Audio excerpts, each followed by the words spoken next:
ভূমিকা স্বপ্নচারিণী হয়ে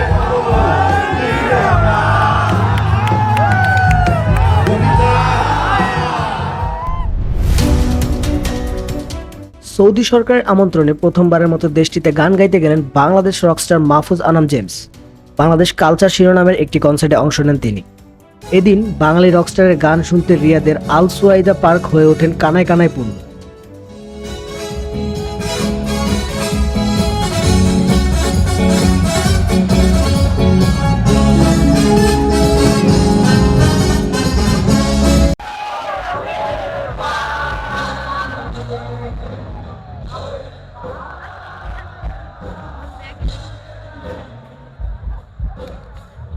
আয়োজনে অংশ নিয়ে জেমস নিজেও মুগ্ধ। মঞ্চে পারফর্মের পর তিনি মুখোমুখি হন সংবাদ মাধ্যমের, জানান সৌদিতে আগামীতেও সুযোগ পেলে অবশ্যই ছুটে আসবেন জেমস। মানে সৌদি আরবে আমার প্রথম এই মাটিতে পা দিলাম এবং আমি আশা করি নাই যে এত সুন্দর এবং এত মানুষ, এত দর্শক এখানে আছে। আমি মুগ্ধ এখানে রিয়াদে এসে, এবং আমার অনুভূতি ঠিক ভাষায় প্রকাশ করতে পারছি না।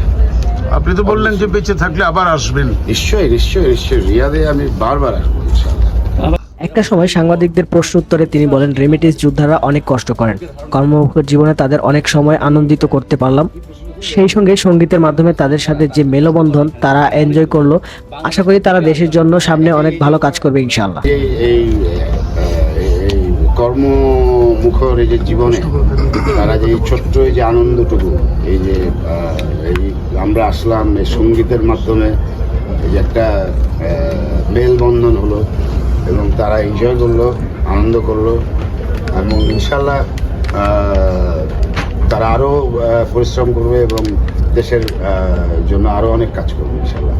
Can you tell us about your first impression in Saudi Arabia? It's awesome. It's beautiful. Like it's amazing. Especially the audience. Awesome. I can't. No words. If you have chance again, you come. Definitely. No question. Can you send us message about the global harmony here in Saudi Arabia? Yeah. Like I would like to participate in this Riyadh season Gia whenever and Ministry of Media, whenever I get chance I will definitely come. Thank you.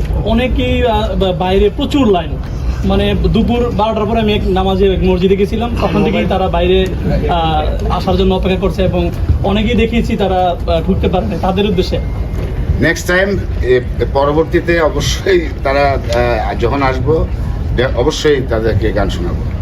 Thank you.